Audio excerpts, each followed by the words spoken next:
नमस्कार। मैं हूं आलोक वर्मा और आज का ये वीडियो काफ़ी इंटरेस्टिंग होने वाला है। इतना इंटरेस्टिंग कि आप जो बातें आज तक न जानते होंगे, न देखा होगा, न पढ़ा होगा और ना ही सुना होगा, वो बातें आपके सामने एक खास व्यक्तित्व बताएगा। बताएगा ही नहीं, बल्कि उनकी डायरी से वो पन्ने निकलेंगे जिनको ना आपको देखने का मौका मिला होगा, न सुनने का और ना ही पढ़ने का। तो बने रहिएगा जरूर इस वीडियो के साथ, क्योंकि आज मेरे साथ मौजूद हैं दिल्ली के पूर्व super cop ACP Rajendra Singh. आइए बात करते हैं उनसे। सर, बहुत बहुत स्वागत है आपका। नमस्कार नमस्कार। सर, शुरुआत तो हम यहीं से करेंगे कि आपकी पिछले नौकरी की सबसे बड़ी वो बात कौन सी थी जो भुलाए नहीं भूलती? पहले तो आलोक जी मैं कहूँ कि एज सच कोई सुपर कॉप जो है वो चीज़ एज सच नहीं होती। सभी कॉप्स हैं और सभी अपने पुलिस के लिहाज से अच्छा अच्छा काम करते हैं, तो एज सच सुपर कॉप नहीं। हाँ ठीक है, कुछ काम ज़्यादा होते हैं, कुछ काम कम होते हैं, ये चलता रहता है। जहाँ तक बात है, कई केसेस ऐसे होते हैं जो मीडिया में बहुत ज़्यादा हाईलाइट होते हैं, बड़े इंपॉर्टेंट होते हैं, पब्लिक जानती है, सब समझते हैं उसमें। तो ज़्यादातर जो है रेप के केसेस रहे हैं, जैसे सीरी फोर्ट रेप केस रहा है, फिर धौलाकुआ गैंग रेप केस हुआ है, फिर उसके बाद निर्भया गैंग रेप केस रहा है। तो दोनों तीनों ही बड़े फेमस केस रहे हैं। इन्वेस्टिगेशन बहुत ही लार्ज स्केल पे की गई है और वो इन्वेस्टिगेशन, क्योंकि एक पुलिस ऑफिसर के लिए इन्वेस्टिगेशन एक बहुत ही इम्पोर्टेंट फील्ड होता है और उसमें जब इन्वेस्टिगेशन करके उसको रिजल्ट्स अच्छे मिलते हैं तो बहुत ही ज़्यादा सेटिस्फेक्शन होता है। तो उस लिहाज से ऐसे कई केसेस हैं, लेकिन खासकर मेरा ज़्यादातर कैरियर जो है वो डिटेक्शंस में रहा है। रॉबर्स गैंग्स जैसे पकड़े गए हैं 300-400 जो है, 300 के करीब, मिनिमम 300 गैंग्स जो है वो रॉबर्स के पकड़े गए हैं। बड़े बड़े रॉबर्स हैं जिसका कि बहुत अच्छा उस टाइम के हर अपने एक पीरियड, अपने कंटेम्प्रेरी पीरियड में बड़े नामचीनी रहे हैं वो, तो वो भी पकड़े गए हैं। तो उस लिहाज से हर चीज़ को मैं ये कहूँ कि वो चीज़ इम्पोर्टेंट नहीं है, वो सिर्फ सारी चीज़ इम्पोर्टेंट हैं। कई मीडिया के लिए बहुत इंपॉर्टेंट केसेस हैं, हो सकता है इन्वेस्टिगेशन में बहुत ज़्यादा इंपॉर्टेंट ना रहे हों। कई बहुत ज़्यादा इन्वेस्टिगेशन में इंपॉर्टेंट हैं, मीडिया में हो सकता है वो बहुत ज़्यादा हाईलाइट नहीं हुए हों। लेकिन जो हाईलाइटेड हुए हैं भी, जो इम्पोर्टेंट केसेस भी हैं, वो ऑलरेडी पब्लिक प्लेटफार्म में बहुत सारे डिस्कस होते हैं। निर्भया गैंग रेप केस जैसे मैंने बताया, सीरी फोर्ट बताया, जैसे धौलाकुआ गैंग रेप बताया। इसके अलावा भी और इंसिडेंट हैं जो बाद में लड़की खासकर फीमेल के साथ हुए हैं। कई किडनैपिंग के बहुत ही इम्पोर्टेंट से केसेस हैं। तो इस लिहाज से मैं कहूँगा कि पूरा एक पैकेज है 400-500 केसेस का, डायरी भरी हुई है आपके हिसाब से। वो डायरी में जो केस आप निकालोगे ना, तब उस पर जो है डिटेल्स में हम बात कर सकते हैं। आप मेरे ख्याल में उस टाइम मीडिया, प्रिंट मीडिया में थे और आप सारे वे केसेस शायद उस टाइम कवर करते रहे थे और आपको भी मेरे से उतनी ही नॉलेज है उन सारे केसेस के। तो आप जो भी केस छांट लेंगे वही केस इंपॉर्टेंट अपने आप में ही हो जाएगा। तो डायरी में पन्ने बहुत हैं। आप बताएं आप किस केस पे डिस्कस करना चाहते हैं कि कैसे क्या हुआ था, तो हम उसमें फिर आगे बढ़ते हैं। सर, हम डीपी यादव केस पर आते हैं, मदन भैया केस पर आते हैं। तो उस समय की कौन सी ऐसी चीज़ थी जो आपको बहुत चैलेंजिंग लगी थी, लेकिन आप लोगों ने उसको बहुत तरीके से मीट किया था और फिर रिजल्ट आपके पक्ष में आया था?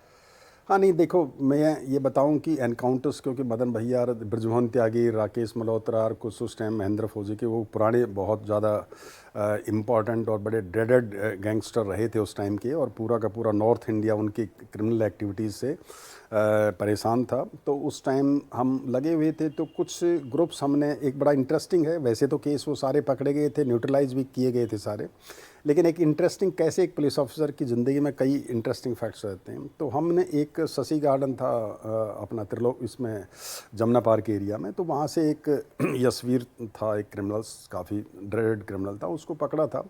तो पकड़ के जब मैं क्राइम ब्रांच में था, तो क्राइम ब्रांच में पकड़ के आर के पुरम से उसको जो है इंटरोगेट किया। तो उसने कुछ डिस्क्लोज़ किया कि मैं सकलपुरा में, मदन भैया के वो गांव के पास जो है, वहाँ सकलपुरा में मदन भैया के किसी डैम के ऊपर मैं जो है कुछ वेपन्स मेरे रखे हुए हैं जो आपकी इन क्राइम में दिल्ली में यूज़ हुए हैं, और वहाँ कुछ क्रिमिनल्स मेरे एसोसिएट्स भी मिल सकते हैं। तो उसमें हम गए, हालांकि पूरी टीम लेके गए थे हम, लेकिन हमें लगा कि पूरी टीम को अगर गांव, क्योंकि गांव बड़ा डिस्टेंस था, फील्ड्स थी, तो जब गांव अगर पुलिस की गाड़ी या कोई 2-3 गाड़ियां दिखाई देंगे तो अलर्ट हो जाता है। तो हमें लगा कि हम सिर्फ 4 आदमी सिर्फ एक छोटी सी गाड़ी में चलते हैं और बाकी पूरा जो पूरी टीम थी वेपन के साथ वो पीछे छोड़ दी। मैंने 3 या 4 आदमी लिए, फिर हमें गया, उसको बैठाया लड़के को, और लड़के को बैठाने के बाद हमने डिस्कस किया कि भाई इसको हम कैसे जो है इसको आगे इसको बढ़ाया जाए। जब मैं 4-5 आदमी उसके साथ लेके गए तो उसके बाद हमने देखा कि एकदम से वहाँ मैंने उनको बताया कि भाई आप उसको ये बताना कि हमारे साथी हो, और उसको इशारा कर देना कि हम अंदर नहीं जाएंगे गांव में, वो वेपन्स वगैरह मिल जाएं, कोई क्रिमिनल हैं तो हम फिर एक्टिविटी अपनी करेंगे। तो उसने बताया, उसने कुछ अपने बहाने के साथ बताया कि भाई मेरे वो वेपन्स जो है ना वो वहाँ रखे हैं, और वो छोटा जो है उसमें जो अपना खिलौना वेपन है उसमें वो ले आना, कुछ डाल के ले आना अपना जिसको कारतूस कहते हैं। उसने कुछ और वर्ड्स बोला था जो हमारी समझ में नहीं आया, लेकिन उसकी समझ में आ गया था। टैबलेट्स वगैरह बोला था उन्होंने कि टैबलेट डाल लाना। हाँ, तो जो टैबलेट डाल के वो छोटे, उसने एक्चुअली इतनी स्पेसिफिक इन्फॉर्मेशन दे दी उसको कि कौन से वेपन में टैबलेट को डालना है तुमने। हमें ये समझ में नहीं आया, हमने सोचा सर, तो हमने इन द मीन टाइम कह, उसने कहा कि नहीं सर कोई नहीं है, आप आओ यहाँ बैठो। तो वो 200-400 गज का वो दालान था उनका अंदर से, वो हम जाके पीठ में बैठ गए। हमें लगा था ये कहीं बाहर भाग ना जाए ये क्रिमिनल्स। हमने दोनों तरफ से उसको बैठा लिया रोक के, सिर्फ दोस्त समझ के ही। लेकिन इतनी देर में पता नहीं क्या उसको लगा, जो उसने इशारा किया था वो ला के उसने 5 वेपन्स जो उसकी झोली में डाल दिए। 5 वेपन झोली में डालते ही उसने क्या किया, क्रिमिनल्स उसको कि भागने के, एस्केप करने की उसकी उसने एकदम से वही वेपन उठाया, और जैसे ही मैं सामने बैठा तो उसने एकदम से फायर कर दिया। वो फायर लकीली उसका टारगेट नहीं हो पाया। मैं बिल्कुल आमने सामने, मतलब 1 मीटर भी हमारा डिस्टेंस नहीं था। वो यहाँ से गोली निकल कर पीछे दीवार में निकली, और वहाँ फिर एकदम से उसने शोर मचा दिया, जो उसने अपने आप को एक्सपोज कर दिया कि मुझे बचाओ, ये पुलिस है, मैं भागना चाहता हूँ। तो ऊपर क्रिमिनल्स भी बैठे हुए थे। फिर उसको निकालने में मुझे अपनी सारी वेपन्स खाली करना पड़ा, उधर मकान से पथराव हो गया। तो बहुत मुश्किल से हम उसको गाड़ी में डाला, और हमने सारी गोलियां ख़त्म कर दी अपनी, और बाहर निकाल के लेके आई। तो कई बार क्या होता है, पुलिस ऑफिसर्स की लाइफ में अनएक्सपेक्टेडली बहुत सारी ऐसी चीज़ें होती हैं जो वो सोचता नहीं है, समझता नहीं है, या उसको अपने आप को जो है उन चीज़ों को एप्रीहेंड नहीं कर पाता कि क्या हो सकता है। नॉर्मल कोर्स में तो करता है, लेकिन कई चीज़ें ऐसी होती हैं जो मौके पर ही अपने आप ही स्टार्ट हो जाते। तो इस टाइप का ये इंसिडेंट हुआ था। हालांकि वो बाद में सब न्यूट्रलाइज हुए, सब पकड़े भी गए, उनके एनकाउंटर्स भी हुए बाद में, और वो पूरे के पूरे गैंग्स जो है वहाँ पर न्यूट्रलाइज होगा। तो इस टाइप की हो। वैसे ही ब्रजमोहन त्यागी का था, जिसमें कि करीबन 50 से 60 गोलियाँ राजा गार्डन चौक पे चली थी, और जिसमें कम से कम दोनों, हालांकि वो न्यूट्रलाइज हो गए थे, दोनों वहीं मारे गए थे पुलिस के एनकाउंटर में। मेरे साथ और एलन राव साहब की टीम थी उस टाइम। तो उसमें 11 आदमी इंजर्ड हुए थे पब्लिक के, 2 क्रिमिनल्स मारे गए थे, और 3 पुलिस ऑफिसर्स भी उसमें इंजर्ड हुए थे। तो इतना एक राजा गार्डन चौक जैसी जगह पे इस ढंग से गैंग वार हो, इतनी गोलियां चले और न्यूट्रलाइज हो, तो वो एक फिल्मी स्टाइल था। जैसे ये फिल्मी स्टाइल था, ऐसे ही हमने मयूर विहार में कार चोर गैंग के अगेंस्ट भी जो है रोहित प्रदीप थे, कार चोर फेमस, वहाँ भी किया था। तो वहाँ भी ऐसे ही थे, वहाँ भी ऐसी गोलियाँ लगी थी। तो जब दिल्ली जैसे शहर में कोई स्टेज मैनेज एनकाउंटर नहीं थे ये, बिल्कुल, और उनमें क्रिमिनल्स मरे नहीं थे, और मरे थे तो जिंदा थे, बोलने के लिए जिंदा थे। जैसे ग्रीन पार्क एक्सटेंशन का उनका, उसमें सभी को गोलियां लगी थी, पेट में गोलियां लगी हुई थी, इवन कईयों की तो चेस्ट में गोली लग के भी वो सरवाइव कर रहे थे। तो इतनी गोलियां लगने के बाद भी बच गए वो। और तो उन्होंने बोला जो एक्चुअल में जो फैक्ट्स हुए थे वही बता पाएंगे। ऐसा तो था नहीं कि उसमें कुछ कहीं से ले जाके कहीं गोलियां चलाई। तो तीनों चारों एनकाउंटर्स बड़े लाइव एनकाउंटर थे जो पब्लिक के बीच में हुए थे। तो थोड़ा सा एक आदमी के कॉन्फिडेंस में इंक्रीज होता है, पब्लिक में एक परसेप्शन बदलता है। परसेप्शन पब्लिक देखती है, देखो क्रिमिनल्स भाग रहा था, क्रिमिनल ने ये एक्ट किया था, ये इतना ड्रेडेड क्रिमिनल था, और पुलिस ने कैसे अपनी गाड़ियां तोड़ के, कैसे मकानों पे छतों पे चढ़ के भाग के अपनी ज़िंदगी को रिस्क में डाल के और इनको पकड़ा है। वो एक पुलिस मतलब एक ट्रस्ट फैक्टर बढ़ाता है और एक पब्लिक के कॉन्फिडेंस को बिल्डअप करता है। अब बाहर कहीं एनकाउंटर होता है या कहीं और चीज़ एनकाउंटर होती है तो पता लगता है कि सुनते हैं, न्यूज़ के थ्रू आपको पता लगता है, लेकिन जब आदमी देखता है उसको होता है, जैसे फिल्मों में देखता है तो बड़ा एक्साइटेड हो जाता है ना। तो ऐसा ही सिचुएशंस, ऐसे ऐसे केसेस, तो ऐसे बड़े लाइव एनकाउंटर हैं जो दिल्ली कैपिटल सिटी जैसे उसमें हुए हैं, और जिसमें हमें बड़ा सेटिस्फेक्शन है। हालांकि हर केस में उसमें जो भी हमारी डेकोरेशंस मिलती हैं, इनाम मिलते हैं, सब कुछ मिलते हैं, एक मोटिवेट होती है अपनी पुलिस फोर्स, और उसको देख के फिर दूसरे आदमी भी इंस्पायर्ड होते हैं और वो फिर ऐसी चीज़ें करने लगते हैं। तो पुलिस के लिहाज से बहुत अच्छे अच्छे इस टाइप के काम रहे थे। ये डेयरिंग एक्ट थे, जो हम कह सकते हैं कि उस पुलिस की डायरी में कुछ डेयरिंग एक्ट थे। तो जैसा जब इनकाउंटर करता है कोई पुलिस ऑफिसर, जैसा कि आपने बताया, स्पॉन्टेनियस ऐसी सिचुएशन हो जाती है कि गोली चलानी पड़ती है, दोनों तरफ से चलती है और कई बार भीड़ भरे इलाकों में चलती है।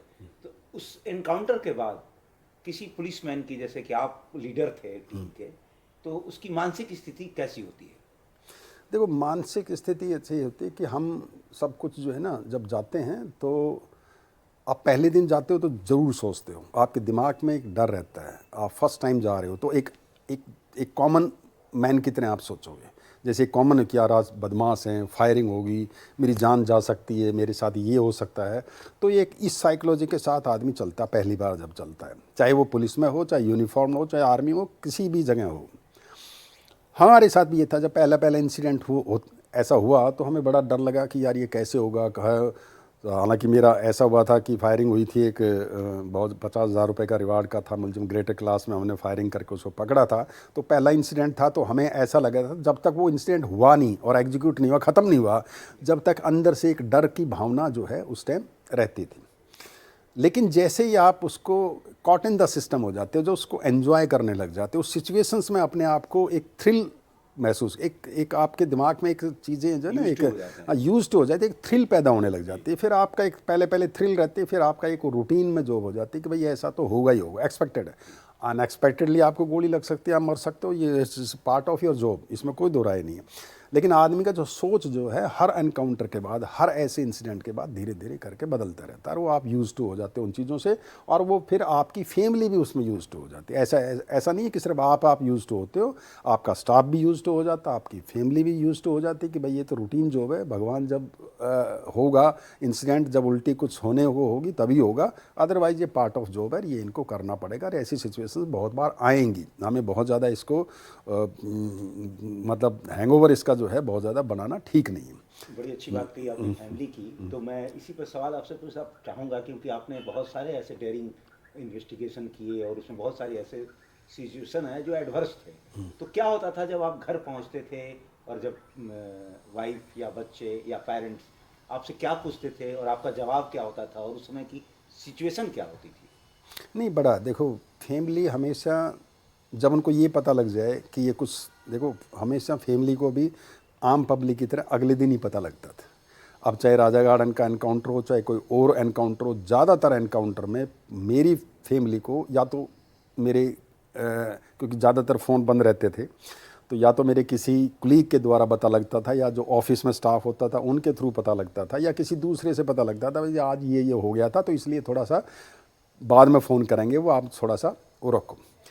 तो ज़्यादातर हमेशा बाद में ही पता लगे। पहले अगर बता के लगेंगे तो उसका कोई पर्पस बहुत ज़्यादा होता नहीं। हाँ, बशर्ते रात को कहीं जाना पड़ रहा है निकल के, तो ज़रूर है कि ऐसी सिचुएशंस होती है, तो यूजुअली हम उनको पहले जो है ये चीज़ें नहीं बताते, बाद में पता लगते हैं तो पॉजिटिव रिजल्ट है तो हमेशा उनको खुशी मिलती है, वो उस ढंग से नहीं सोच पाते। लेकिन ये है कि फैमिली हमेशा इन्वॉल्व रहती है, और आप बिना फैमिली के सपोर्ट के कुछ नहीं कर सकते। एक आपका सर्विस के प्रति आपका डेडिकेशन है, डिवोटेड है, आपका पार्ट ऑफ जॉब है, आपको करना है। लेकिन अगर आपकी फैमिली जो है आपके साथ है, आपके अच्छे में भी बुरे में भी, तो आप जो है आपके रिजल्ट्स जो हैं 100% आने की है, और आप सक्सेस रेट्स आपका पहले बढ़ जाएगा। लेकिन कई बार क्या होता है कि समस्या जब होती है जब फैमिली और ऑफिशियल्स चीज़ें साथ साथ चलती हैं। जैसे एक केस है, जैसे कि मेरी वाइफ को कुछ जो है कैंसर बता दिया था, डिक्लेयर कर दिया था। उस टाइम मैं लॉ भी कर रहा था दिल्ली यूनिवर्सिटी में, मेरे साथ वो भी रेगुलर एक चल रहा था। इधर से ये हो गया था, तीसरी तरफ से एसएचओ लोधी कॉलोनी के होने की वजह से कॉमनवेल्थ की तैयारी चल रही थी, क्योंकि उसी में 15 दिन के बाद वो कॉमनवेल्थ स्टार्ट हो रहा, तो बहुत एलाबोरेट अरेंजमेंट्स वहाँ पर चल रहा था, सुबह शाम तक वहाँ मेरी प्रेजेंस रिक्वायर्ड थी। तो ऐसी जब सिचुएशन हो जाती है ना, जब आप चारों तरफ से घिरे हुए हो और आप टाइम नहीं निकाल पा रहे हो, या जो कुछ करना चाहते हो कर नहीं पा रहे, और आपको ऑफिशियल कमिटमेंट आपके पर्सनल कमिटमेंट से ज़्यादा हो जाता है। ऐसे ही जैसे निर्भया में था, लड़कियों की उस टाइम शादी की बातें चल रही थी, उधर वो निर्भया का कमिटमेंट इतना था कि हम अपना कमरा ही नहीं छोड़ पा रहे थे, तो जो भी जिन से मिलना थे सारे कैंसिल करने पड़े थे। तो क्या होता है कि प्रायोरिटी तो आपको अपना पुलिस की जॉब को देनी ही पड़ेगी।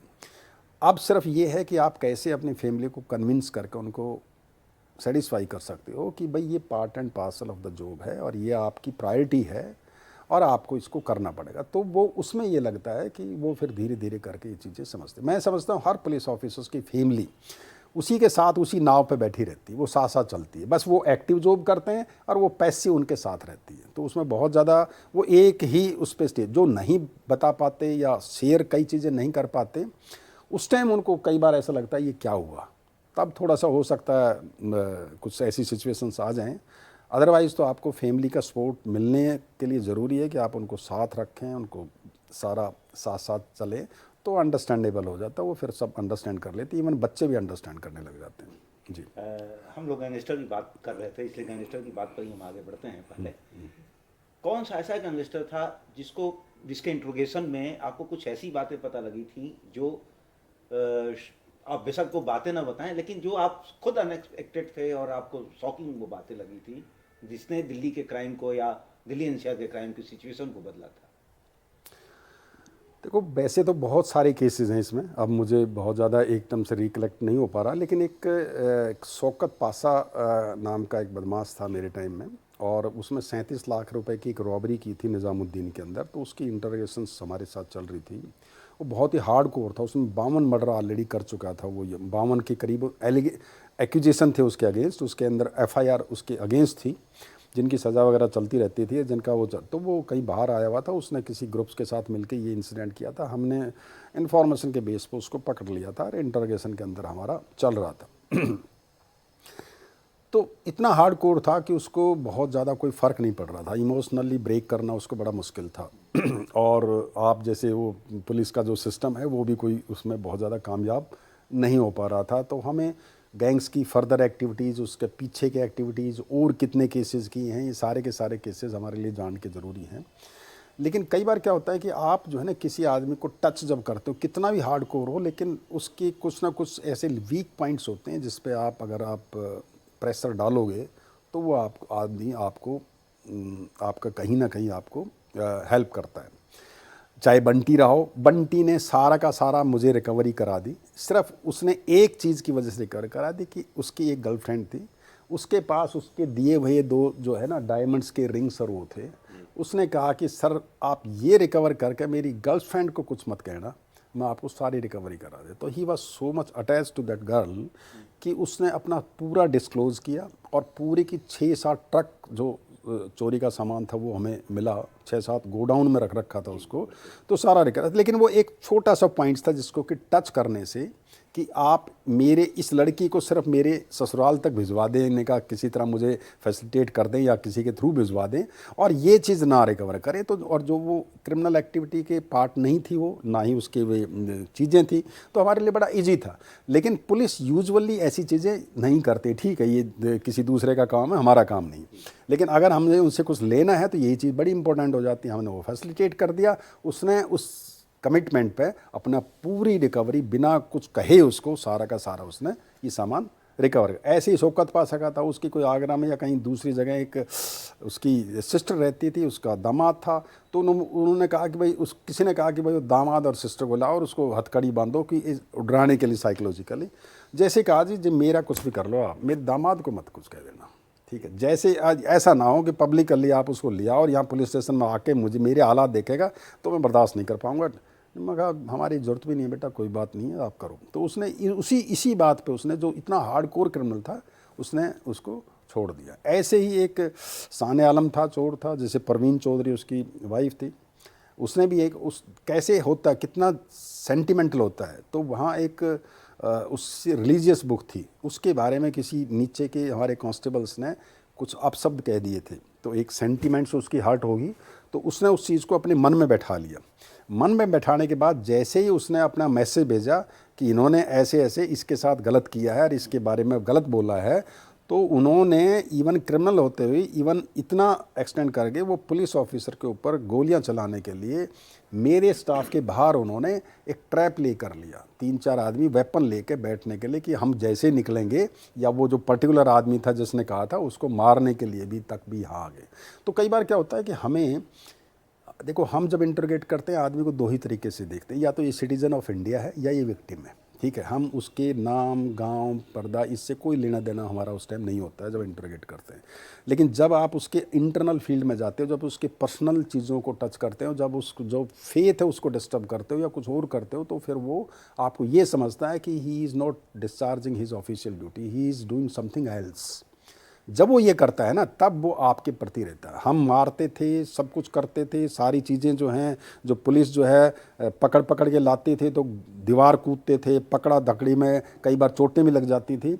लेकिन जब जाते थे तो हम, जब वो बंद होके जाता था, उसको कहते थे बेटा तेरा जो क्राइम किया था वहाँ डिस्क्लोज हो गया है, उसके लिए हमने काम कर लिया, जैसे छूट के आओगे तो एक बार मेरे पास आना।